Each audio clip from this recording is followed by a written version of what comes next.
कोई भी सपना साकार करने के लिए सबसे जरूरी है सही कोच का होना। चुनिए एजुकेशन राइज को और करें अपने सपना साकार। Download the app now. Hello everyone, एक और नए वीडियो में आप सभी का स्वागत है। आज के इस क्लास में हम करेंगे भूगोल का मॉडल प्रश्न पत्र और इसका सेकेंड भाग हम आज करेंगे। इसका फर्स्ट पार्ट हम कंप्लीट कर चुके हैं, जिसमें हमने इसका जो खंड अ है, जिसमें हमने ऑब्जेक्टिव टाइप के क्वेश्चंस और उसके अलावा रिक्त स्थान और अति लघुत्रात्मक प्रश्न कर लिए थे। तो आइए इस दूसरे भाग में हम खंड ब को शुरू करते हैं और खंड ब में आपके बड़े जो क्वेश्चंस हैं उनका हम यहाँ पर करेंगे, देखेंगे उनको। तो शुरू करते हैं और पहला जो खंड ब का पहला प्रश्न है, इसमें आपको यहाँ पे लिखा हुआ है कि 3 उदाहरण देकर के सिद्ध कीजिए कि प्रौद्योगिकी का विकास प्रकृति के नियमों को समझने के पश्चात ही होता है। ऐसे आपको 3 उदाहरण जो है वो देने हैं। तो यहाँ पर हम देखेंगे कि प्रौद्योगिकी यानी टेक्नोलॉजी का जो विकास होता है वो प्रकृति के नियमों को समझने के बाद होता है।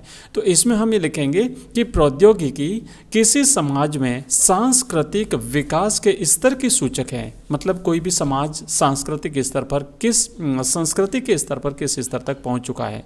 मानव प्रकृति के नियमों को समझने के पश्चात ही प्रौद्योगिकी का विकास कर पाया है। ये निम्न उदाहरणों से स्पष्ट है। पहला है कि घर्षण और ऊष्मा की संकल्पनाओं ने मानव को अग्नि की खोज में सहायता प्रदान की। दूसरा है कि डीएनए और आनुवंशिकी के रहस्यों की समझ ने हमें अनेक बीमारियों पर विजय पाने के योग्य बनाया। और अगला है कि हम अधिक तीव्र गति से चलने वाले यान विकसित करने के लिए वायु गति के नियमों का प्रयोग करते हैं। तो ये कुछ उदाहरण है जिसके माध्यम से हम कह सकते हैं कि पहले प्रकृति के नियमों को समझा मनुष्य ने, उसके बाद उसने प्रौद्योगिकी का विकास किया। अगला क्वेश्चन है 5वां, संभववाद विचारधारा क्या है, स्पष्ट कीजिए। तो हमने मानव भूगोल में जो फर्स्ट चैप्टर है उसमें हमने देखा था जो अलग अलग प्रकार की जो विचारधाराएं हैं, संभववाद है, निश्चयवाद है, नवनिश्चयवाद है, ये सारी जो विचारधाराएं देखी थी उसमें जो संभववाद विचारधारा है उसके बारे में यहाँ पर आपको बताना है कि ये विचारधारा क्या है।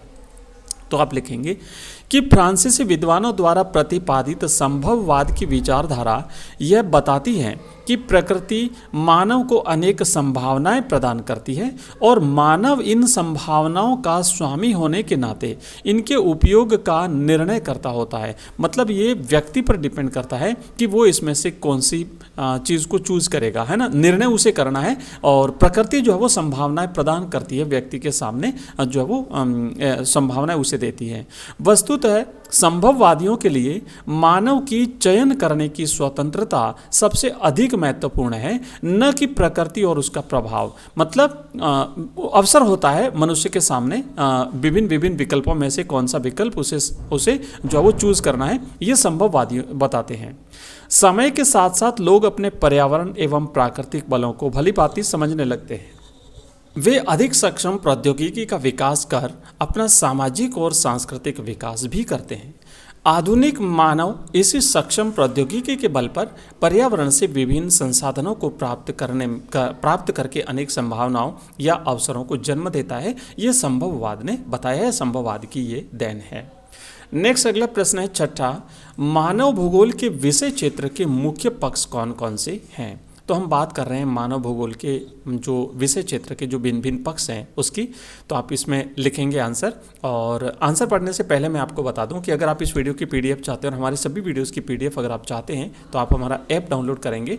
एजुकेशन राइज हमारा ऐप है, प्ले स्टोर पर अवेलेबल है और इस वीडियो के डिस्क्रिप्शन में उसका लिंक भी दिया हुआ है, जहाँ पर हम आपको प्रोवाइड कराते हैं ऑनलाइन टेस्ट। आपके एग्जाम के लिए हमने ऑनलाइन टेस्ट की सीरीज लॉन्च कर रखी है। साथ ही साथ हमने मॉडल पेपर्स, ज़्यादा से ज़्यादा मॉडल पेपर्स अगर आप दे करके देते हैं तो आपको एग्जाम में ज़्यादा से ज़्यादा नंबर आप प्राप्त करने की संभावना बढ़ती है। तो हम आपको मॉडल पेपर्स की सीरीज़ अवेलेबल कराते हैं।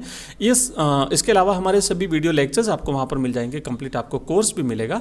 तो आप अगर सारी चीज़ें प्राप्त करना चाहते हैं तो इस वीडियो के डिस्क्रिप्शन में लिंक दिया हुआ, उस लिंक से आप हमारा ऐप डाउनलोड कर सकते हैं। और इसके अलावा हमारा टेलीग्राम चैनल ज्वाइन कर लीजिए और साथ ही साथ हमारे व्हाट्सएप ग्रुप भी आप ज्वाइन कर लीजिए। तो इसका उत्तर हम देखेंगे कि मानव भूगोल के विषय क्षेत्र के मुख्य पक्ष कौन कौन से हैं। इसका उत्तर है कि मानव भूगोल के अंतर्गत प्राकृतिक पर्यावरण और मानव समुदायों के आपसी कार्यात्मक संबंधों का अध्ययन किया जाता है। एक तो होता है भौतिक भूगोल, है ना, उसमें केवल भौतिक चीज़ों पर ध्यान दिया जाता है, भौतिक चीज़ों का अध्ययन किया जाता है। जबकि मानव भूगोल में क्या होता है कि प्राकृतिक पर्यावरण और मनुष्य, इन दोनों के बीच में जो आपसी संबंध होते हैं उसका अध्ययन हम इसमें करते हैं। इसके अंतर्गत मानव जनसंख्या के विभिन्न पहलुओं, प्राकृतिक संसाधनों, सांस्कृतिक उद्देश्यों, मान्यताओं तथा रीति रिवाजों का अध्ययन किया जाता है। मानव भूगोल के विषय क्षेत्र के प्रमुख पक्षों को निम्नलिखित भागों में बांटा जा सकता है।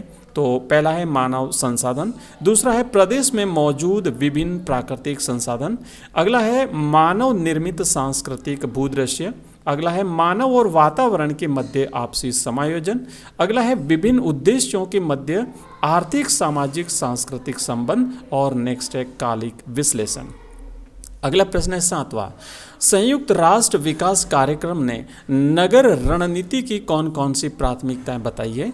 तो आप लिखेंगे कि संयुक्त राष्ट्र विकास कार्यक्रम ने नगर रणनीति की जो प्राथमिकताएं बताई है वो इस प्रकार से हैं। पहला है कि नगरीय निर्धनों के लिए आश्रय स्थलों में वृद्धि, दूसरा है आधारभूत नगरीय सुविधाएं जैसे कि शिक्षा, प्राथमिक स्वास्थ्य, स्वच्छ जल और सफाई व्यवस्था उपलब्ध कराना, नेक्स्ट है महिलाओं की मूलभूत सेवाओं तथा राजकीय सुविधाओं तक पहुंच में सुधार, अगला है ऊर्जा उपयोग तथा वैकल्पिक परिवहन तत्व को विकसित करना, और नेक्स्ट है वायु प्रदूषण कम करना। नेक्स्ट है 8वां प्रश्न, विकासशील देशों में ग्रामीण बस्तियों की 4 प्रमुख समस्याएं लिखिए। तो जो विकासशील देश होते हैं वहाँ पे जो ग्रामीण बस्तियाँ होती हैं वहाँ की उनकी समस्याएं क्या क्या हैं? तो आपको 4 समस्याएं लिखनी है कि विकासशील देशों में ग्रामीण बस्तियों की निम्नलिखित समस्या। पहला तो है जल की अपर्याप्त आपूर्ति, ग्रामीण क्षेत्रों में पेयजल के लिए जो है वो जल उपलब्ध नहीं हो पाता, पेयजल उपलब्ध नहीं हो पाता। दूसरा है जल जनित बीमारियों की अधिकता, क्योंकि कीचड़ इधर उधर इकट्ठा हो जाता कारण तो कई प्रकार की बीमारियां पैदा हो जाती है। नेक्स्ट है सिंचाई सुविधाओं की कमी और पर्याप्त रूप से खेती के लिए पानी नहीं मिल पाता। और अगला लिखना आपको शौचालय एवं कूड़ा कचरा निस्तारण की नगण्य सुविधाएं, और इसके अलावा मकानों में उपयुक्त वायु संबंध का अभाव। तो ये कुछ जो है इस प्रकार की समस्या जो है वो ग्रामीण क्षेत्रों की बस्तियों में हमें देखने को मिलती है। नेक्स्ट हमारा प्रश्न है 9वां, और एक काम करते हैं 9वां प्रश्न हम नेक्स्ट वीडियो में लेंगे क्योंकि वीडियो काफ़ी लंबा हो रहा है। तो इस वीडियो को अगर आपको पसंद आया है तो आप चैनल को सब्सक्राइब कर लीजिए, और साथ ही साथ हमारा जो PDF है इस वीडियो की प्राप्त करने के लिए आप हमारा ऐप डाउनलोड कर लीजिए, लिंक इस वीडियो के डिस्क्रिप्शन में मिल जाएगा। और लाइव क्लास ज्वाइन करने के लिए जो है आप शाम को 8 बजे जो है आ जाइए, वहाँ पे हमारी जो लाइव क्लासें होती हैं तो उसमें हम आपको MCQs कराते हैं अलग अलग सब्जेक्ट के अलग अलग अल्टरनेटिव डेज में, जैसे कभी पॉलिटिकल साइंस, कभी हिस्ट्री, कभी Hindi compulsory, English compulsory, geography और हिंदी साहित्य। तो मिलते हैं नेक्स्ट वीडियो में, तब तक के लिए धन्यवाद, बाय, थैंक यू।